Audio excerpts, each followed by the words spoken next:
Today's episode is sponsored by Jam.com, the perfect last-minute holiday gift for your kids or grandkids. The courses at Jam.com are project-based, creative, and fun. I'll tell you more about it at the end of the show and give you a code to save $50 off a course or gift card. We've counted down all the way to the number 9 top episode for 2017 on the 10-Minute Teacher. And today we have classroom videos, how-to tips and tricks with Tim Betts. The 10-Minute Teacher Podcast with Vicki Davis. Every weekday you'll learn powerful, practical ways to be a more remarkable teacher today. Oh, I had the best time recently looking at Mr. Betts' YouTube history channel. You know, Timothy Betts is in the classroom, but he has more than 200 videos for American history. So, Tim, today you're going to share some of your secrets for making awesome YouTube videos. Hello. Thank you. Thank you for having me on the show. Well, how do we start with making a really cool video? I think you start with making a really cool video. You start the same way that you would start any lesson. You really have to look at your objectives. What are you trying to teach your students? Just like anything else you would do.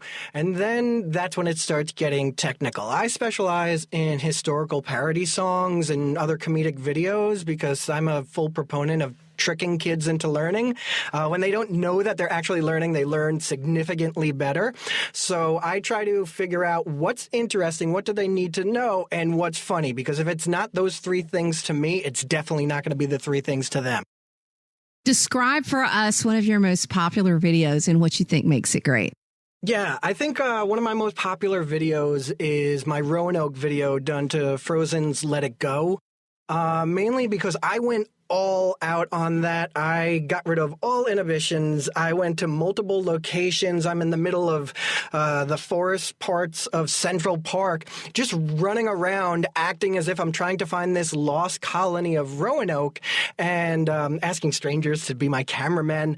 But I think, oh yeah, I ran into these two German tourists. They barely spoke any English, but I was able to convince them that I wasn't a murderer.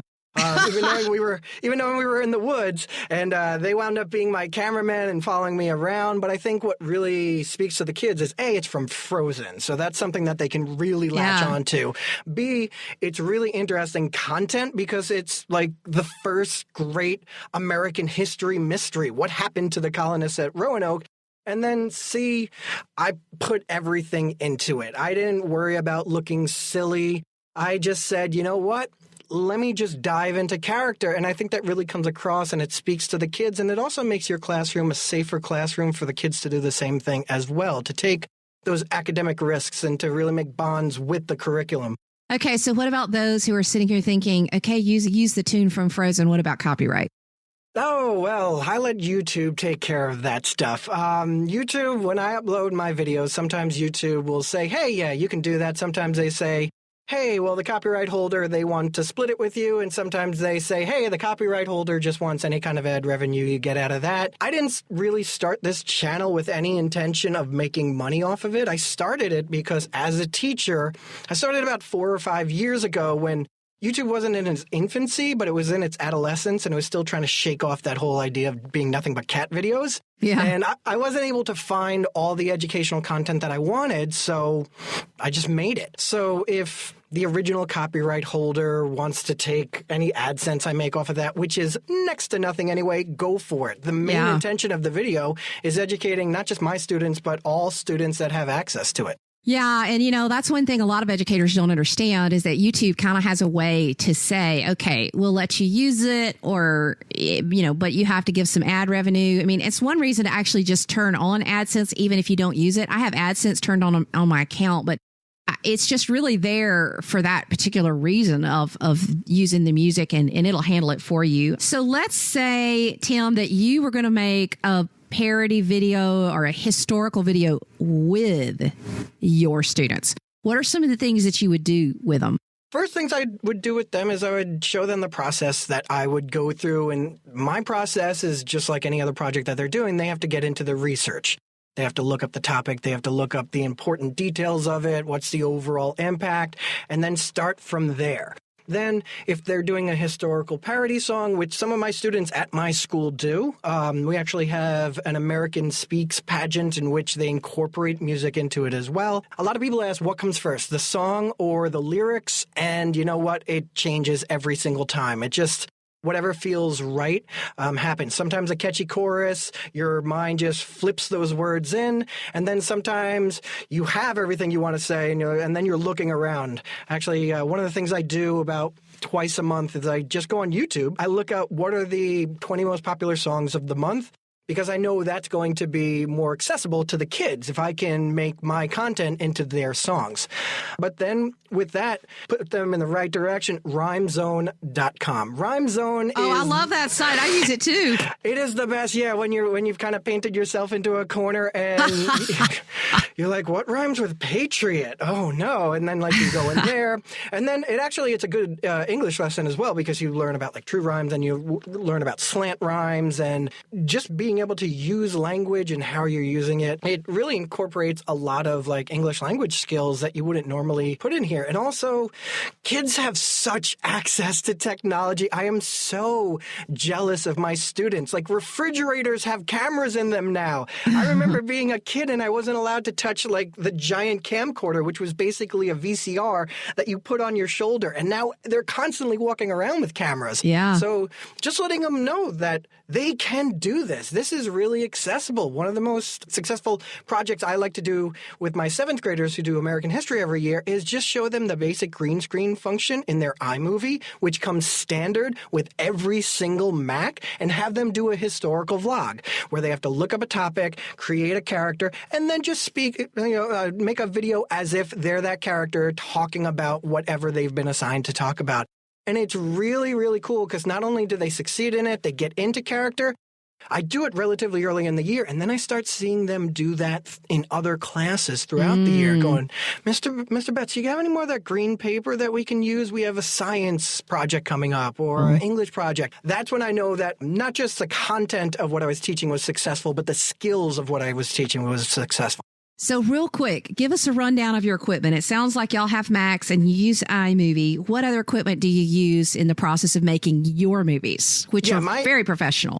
Yeah, my students have those. I'm actually, don't tell anyone, I'm more of a Windows-based guy. You just told everybody.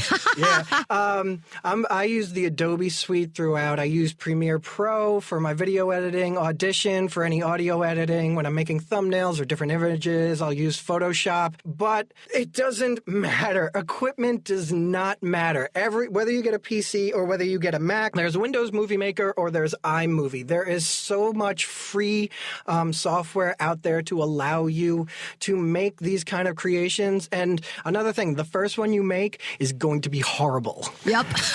Let it be horrible. Nobody starts off good. If you start off only slightly cringy, you are miles ahead of where I started. But, I think it's important to us as teachers that we go out and take risks and teach ourselves new skills so that we're growing as well. Because, it gets really monotonous. Sometimes teaching the same subject matter over and over again, you kind of fall into a repetition. So you should be looking back on your lessons and go, this lesson in this unit, I want to do a total overhaul on this one, throw a whole bunch of resources into there and allow myself to grow as a professional. Let me try something new. You have 20 seconds to give us a pep talk about why we should consider making videos in our class. You should be making videos in your class because your kids are addicted to videos. That's the way that they learn, especially if you're in a history class, but any class that has any kind of story. We love stories. We spend billions and billions of dollars a year watching stories, reading stories, listening to stories. These are the tools that will allow your kids to make these stories and show that they really understand what you're teaching them. Okay, teachers, get out there and let's descend upon YouTube. I have a YouTube channel. Do you? Yes, I do. It's youtube.com/Mr. Betts Class, MrBettsClass.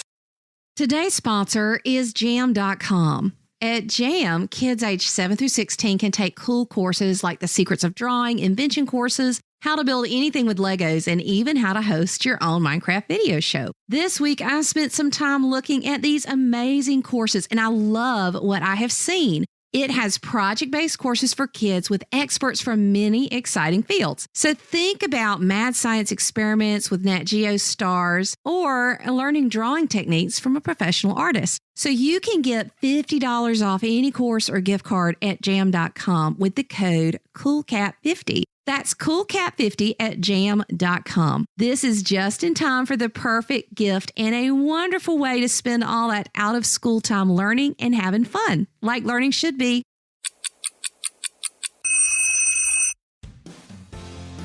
Thank you for listening to the 10-Minute Teacher Podcast. You can download the show notes and see the archive at coolcatteacher.com/podcast. Never stop learning.